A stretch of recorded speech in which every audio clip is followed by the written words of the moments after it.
हयाती रही तो सा अच्छी हाल और बो अच्छी हाल और बो मिठा हाण थो हडन ता वने मास कोर बो हयाती रही तो सा अच्छी हाल और बो अच्छी हाल और बो मिठा हाण थो हडन ता वने मास कोर बो मिठा हाण थो हडन ता वने मास कोर बो जडा को तो असा जो पाड़ो फिटी क्यों तडो को करे फिरा कने कुराड़ो फिटी क्यों जडा का तो असा जो पाड़ो फिटी क्यों तडो को करे फिरा कने कुराड़ो फिटी क्यों म समझा मरीब वीदुस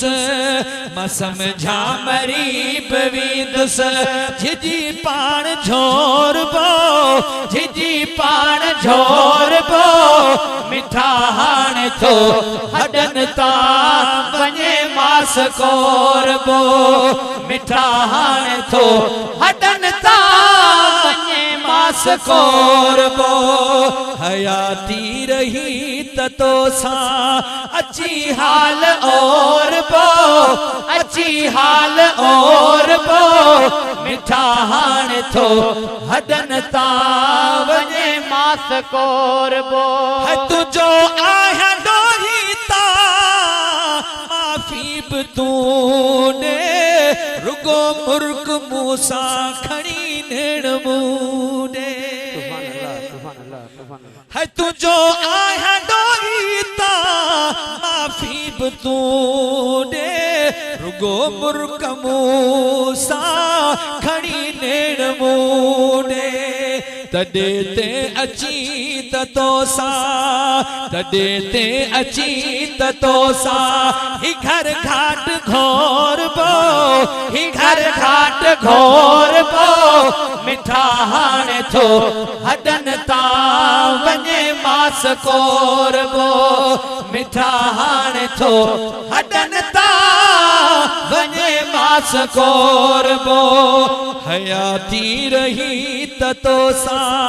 अच्छी हाल और बो अच्छी हाल और बो मिठा हाण थो हडन ता वने मास कोर बो है मिठा हाण थो हडन ता वने मास कोर बो है मरी व्युस्त फेरो कबर ते कजा तू पढ़ी के बटे कुल अच्छी बख्श जा तू है मरी व्यस्त फेरो कबर ते कजा तू पढ़ी के बटे कुल अच्छी बख्श जाए तू अवा खे दिसी मिलन कान अवा खे दिसी मिलन कान उजवन खे चोर बो उजवन खे चोर बो मिठा हाण थो हडन ता वने मास कोर बो मिठा हाण थो हडन ता वने मास कोर बो है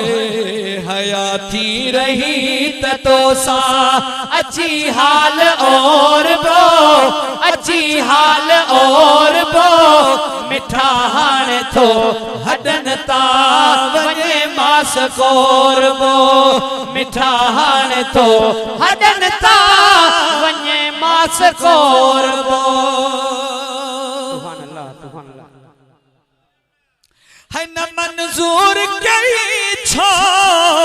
मुझी मेजबानी अच्छी हाण सिर्फ अच्छी हाण मूं वटि करे मेहरबानी है न मंजूर कई छो मुझी मेज ज़बानी अची हाणे मूं वटि करे मेहरबानी त कहिड़ा हिसाब हर मां त कहिड़ा हिसाब हर माल रीति सही तोर तोर तोर बो मिठा हाण थो हडन ता वने मास कोर बो मिठा हाण थो हडन ता वने मास कोर बो हयाती रही ततो सा अची हाल और बो अची हाल और बो मिठा हाण थो हडन ता वने मास कोर बो मिठा हाण थो हडन ता